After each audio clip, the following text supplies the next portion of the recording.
Hey everybody, what is going on? I hope you guys are all doing well, and welcome to another tutorial video. In this video, I'll be explaining to you guys how you can create your own maps on Google Maps. So let's get right into it. I'll be focusing on the PC version for this. The mobile versions are a bit different. However, I'm not very proficient in that. So I'll just be showing you guys how you can do it here. Now, to create your own maps, you're not going to start from Google Maps itself. You might have a method to navigate to where you need to be from here. However, I'm not sure if there is one. However, you can very easily just go over into My Maps. Now, once you're on My Maps, as you can see, it says Google My Maps in the top left. In this case, the link to this, or the URL of this, is just google.com/maps/d/u and then another slash in the user number. In this case, it's user 1 for some reason. Sometimes it's 0, sometimes it's 1, depending on the account that I am currently using. So it pretty much depends on a lot of things. But if you're on the browser, you can just go and type in My Maps, and you should be able to navigate to My Maps from there.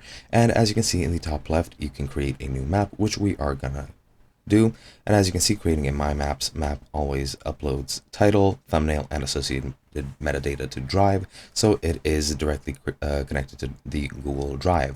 I'm just going to click create, and that should open up an interface where I can go ahead and create a map. So for example, let's say I go to New York, or actually let's say Newark, why not? And as you can see, you have an untitled layer, and you can import things here if you want to. But for example, you have these tools such as selecting items, adding markers, drawing a line, adding directions, and measuring distances and areas. So for example, let's set a marker here at Cornbread Newark. Just click on the tool, and I'll set the marker here. And let's say checkpoint 1. Let's say you're making a map for a jog, for example, and let's say this is checkpoint 1, so I'll just save it. And now we have checkpoint 1. I'm gonna choose another starting area. So for example, Military Park at the very edge of it. I'll just name it start.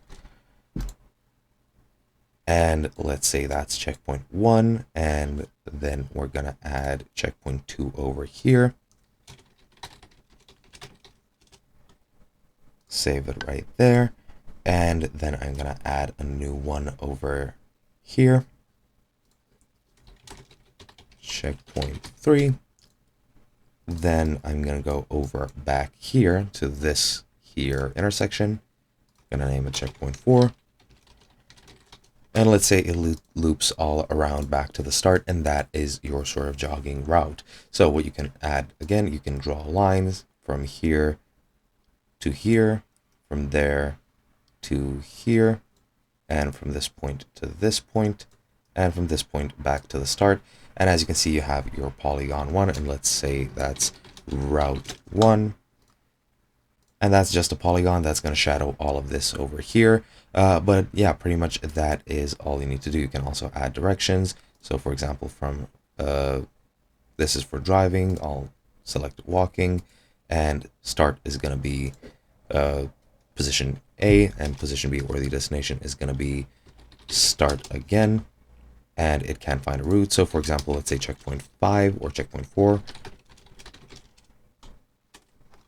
Whoops. And there we go. And it's going to show me the nearest possible, route. So for example, I'll add a destination, name it C, and I'll change this to checkpoint 1. And for some reason it can't find a route, so checkpoint 1. Then I'm going to add another destination, checkpoint 2. Then I'm going to add checkpoint 3. And then I'm going to add check 4. And then I'm going to add start again. And there we go. As you can see, now if I delete this route polygon, as you can see, now we have directions for how to get from start to through all of the checkpoints, and then move back to here. And now you can save this map. Let's just rename this one. So for example, run, click save, and now this map is going to be on your Google Drive. You can also measure the distances, for example, like this. to there, and then from there to here, from here to there again, and from checkpoint 4 to the start. And as you can see, it's 2.65 kilometers or 66, depending on how accurately you place this. But yeah, that is pretty much all there is to it. Hope you guys enjoyed, and I'll be seeing you guys in another video.